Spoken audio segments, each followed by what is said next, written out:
ओम शांति। साकार मुरली 2 अक्टूबर 2024 सुनेंगे मुरली विस्तार से। मीठे बच्चे, याद में रहकर हर कर्म करो तो अनेकों को तुम्हारा साक्षात्कार होता रहेगा। प्रश्न: संगम युग पर किस विधि से अपने हृदय को शुद्ध पवित्र बना सकते हो? उत्तर: याद में रहकर भोजन बनाओ और याद में खाओ तो हृदय शुद्ध हो जाएगा। संगम युग पर तुम ब्राह्मणों द्वारा बनाया हुआ पवित्र ब्रह्मा भोजन देवताओं को भी बहुत पसंद है।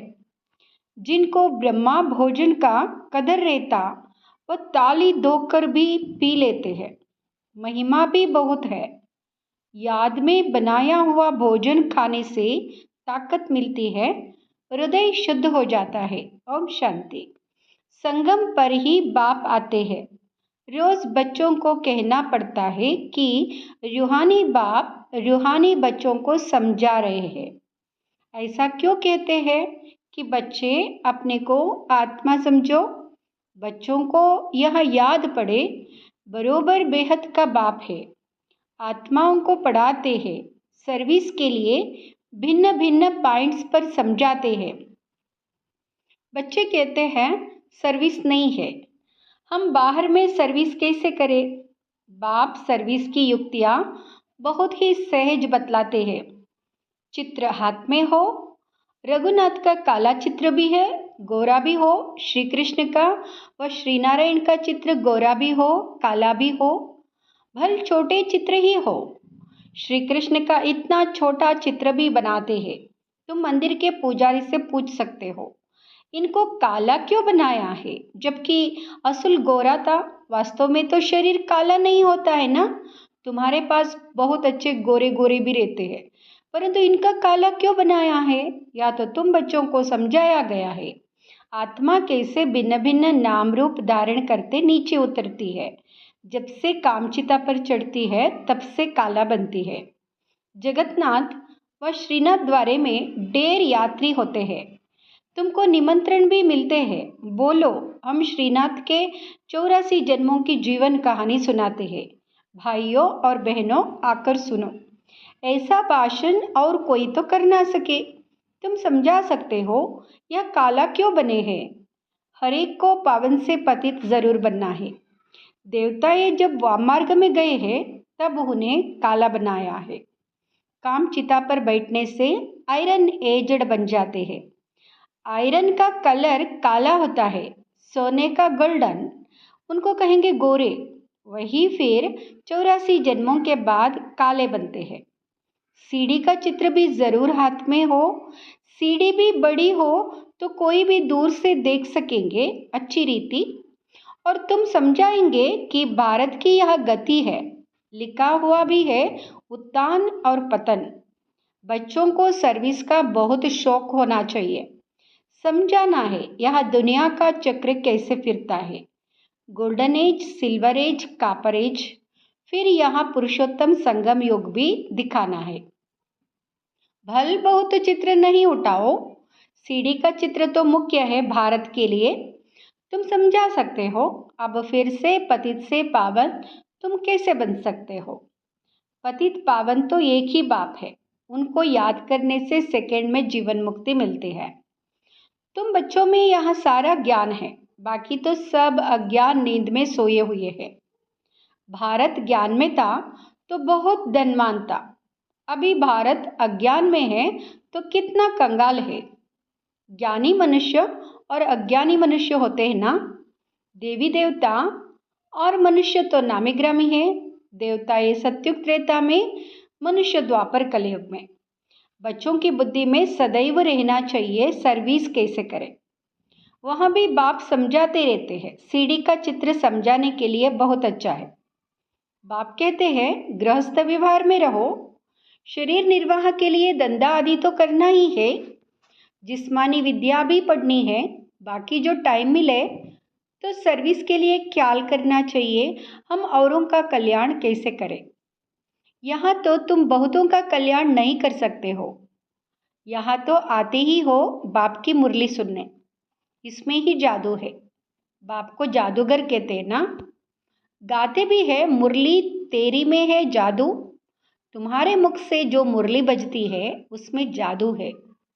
मनुष्य से देवता बन जाते हैं, ऐसा कोई जादूगर होता नहीं सिवाय बाप के। गायन भी है, मनुष्य से देवता किए करत ना लागी वार। पुरानी दुनिया से नई दुनिया होनी जरूर है, पुरानी का विनाश भी जरूर होना है। इस समय तुम राजयोग सीखते हो तो जरूर राजा भी बनना है।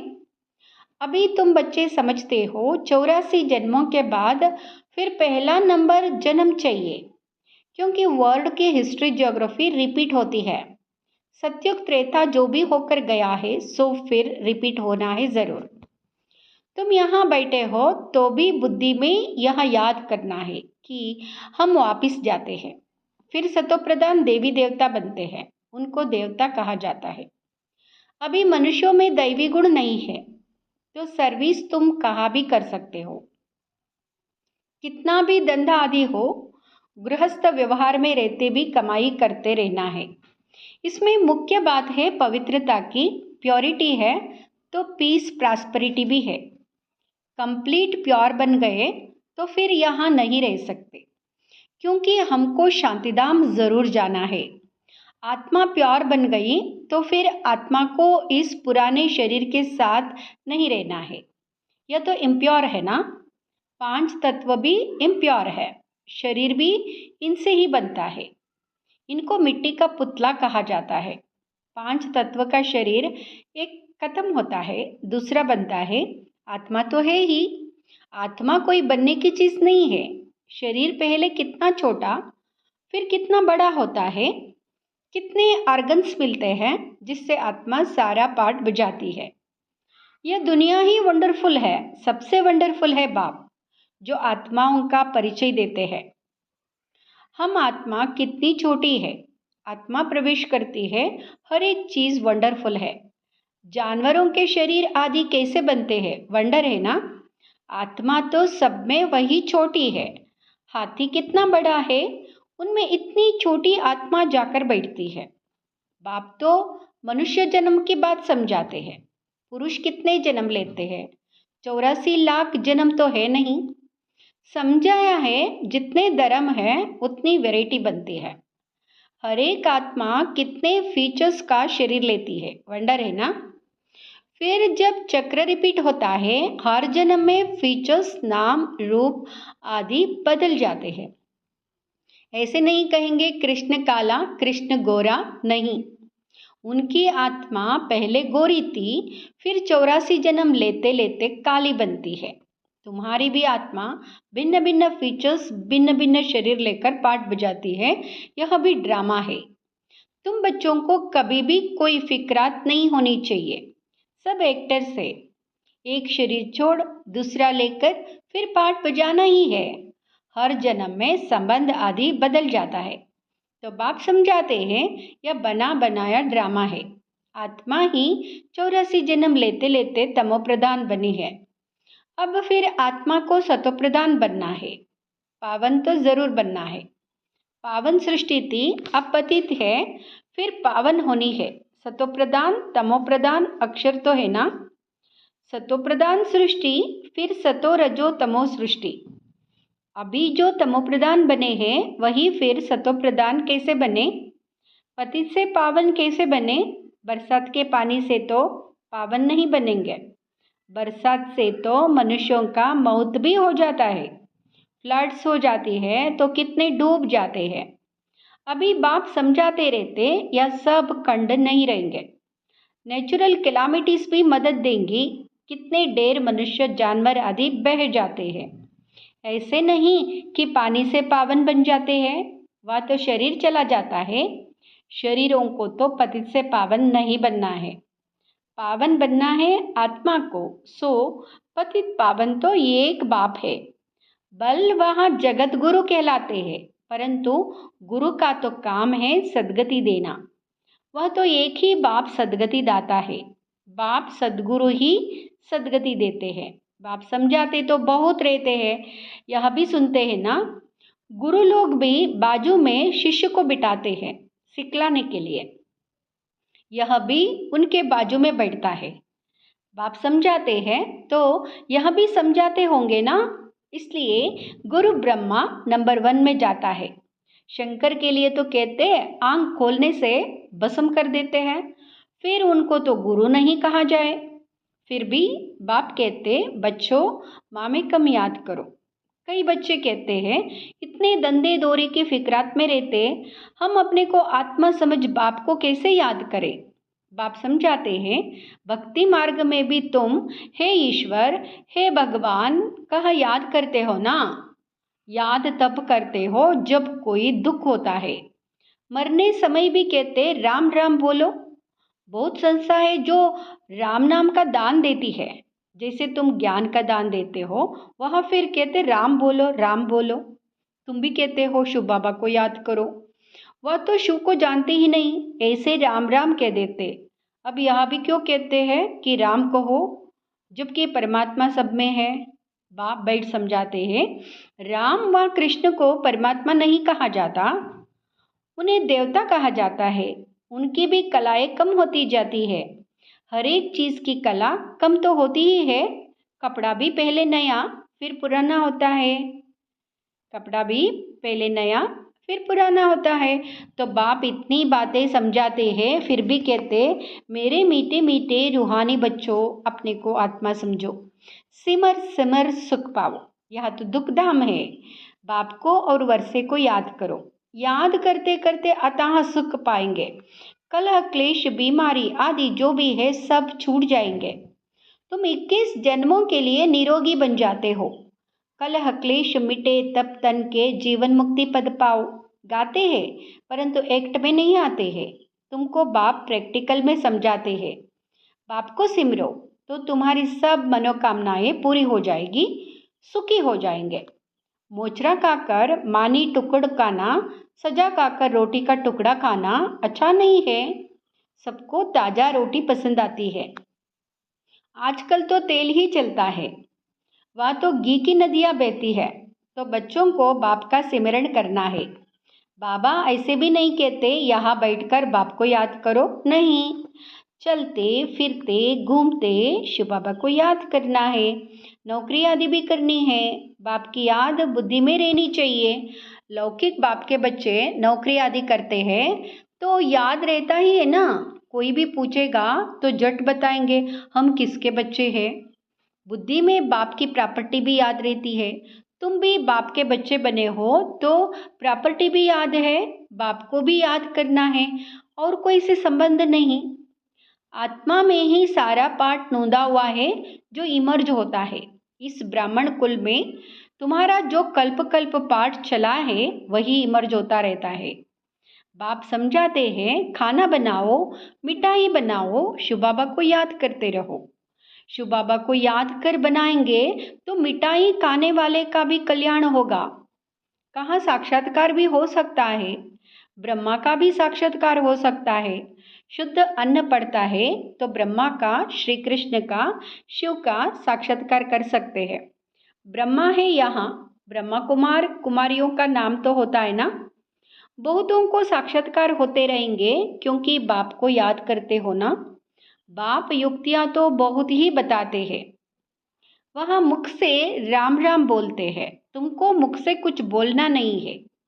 जैसे वहाँ लोग समझते हैं गुरु नानक को भोग लगा रहे हैं, तुम भी समझते हो हम शिव बाबा को भोग लगाने के लिए बनाते हैं। शिव बाबा को याद करते बनाएंगे तो बहुतों का कल्याण हो सकता है। उस भोजन में ताकत हो जाती है। इसलिए बाबा भोजन बनाने वालों को भी कहते हैं शिव बाबा को याद कर बनाते हो। लिखा हुआ भी है शिव बाबा याद है। याद में रहकर बनाएंगे तो खाने वालों को भी ताकत मिलेगी, हृदय शुद्ध होगा। ब्रह्मा भोजन का गायन भी है ना। ब्राह्मणों का बनाया हुआ भोजन देवताएं भी पसंद करते हैं, यह भी शास्त्रों में है। ब्राह्मणों का भोजन बनाया हुआ खाने से बुद्धि शुद्ध हो जाती है, ताकत रहती है। ब्रह्मा भोजन की बहुत महिमा है। ब्रह्मा भोजन का जिनको कदर रहता है, ताली धोकर भी पी लेते हैं, बहुत ऊंच समझते हैं। भोजन बिगर तो रह ना सके, फैमन में भोजन बिगर मर जाते हैं। आत्मा ही भोजन खाती है, इन ऑर्गन्स द्वारा स्वाद वह लेती है। अच्छा बुरा आत्मा ने कहा ना, यह बहुत स्वादिष्ट है, ताकत वाला है। आगे चल जैसे तुम उन्नति को पाते रहेंगे, वैसे भोजन भी तुमको ऐसा मिलता रहेगा। इसलिए बच्चों को कहते शिव बाबा को याद कर भोजन बनाओ। बाप जो समझाते हैं उसको अमल में लाना चाहिए ना। तुम हो पियर घर वाले, जाते हो ससुर घर, सूक्ष्मोतन में भी आपस में मिलते हैं, भोग ले जाते हैं, देवताओं को भोग लगाते हैं ना। देवताएं आते हैं, तुम ब्राह्मण वहां जाते हो, वहां महफिल लगती है। अच्छा मीठे मीठे सिकिलते बच्चों प्रति माता पिता बाप दादा का याद प्यार और गुड मॉर्निंग। रूहानी बाप की रूहानी बच्चों को नमस्ते। हम रूहानी बच्चों की रूहानी माता पिता बाप दादा को याद प्यार गुड मॉर्निंग नमस्ते। शुक्रिया बाबा, शुक्रिया।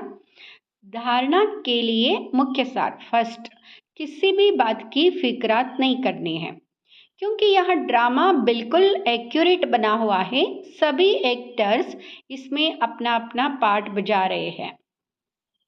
दूसरा, जीवन मुक्ति पद पाने व सदा सुखी बनने के लिए अंदर में एक बाप का ही सिमरन करना है, मुख से कुछ भी बोलना नहीं है। भोजन बनाते व खाते समय बाप की याद में जरूर रहना है। वरदान, स्वार्थ ईर्ष्या और चिड़चिड़ापने से मुक्त रहने वाले क्रोध मुक्त भाव। स्वार्थ ईर्ष्या और चिड़चिड़ापने से मुक्त रहने वाले क्रोध मुक्त भाव। कोई भी विचार भले दो, सेवा के लिए स्वयं को ऑफर करो, लेकिन विचार के पीछे उस विचार को इच्छा के रूप में बदली नहीं करो। जब संकल्प इच्छा के रूप में बदलता है तब चिड़चिड़ापन आता है। लेकिन निस्वार्थ होकर विचार दो, स्वार्थ रखकर नहीं। मैंने कहा तो होना ही चाहिए यह नहीं सोचो, ऑफर करो, क्यों क्या में नहीं जाओ। नहीं तो ईर्ष्या घृणा एक एक साथ ही आते हैं। स्वार्थ या ईर्ष्या के कारण भी क्रोध पैदा होता है। अब इससे भी मुक्त बनो। स्लोगन, शांति दूत बन सबको शांति देना, यही आपका ऑक्यूपेशन है। ओम शांति।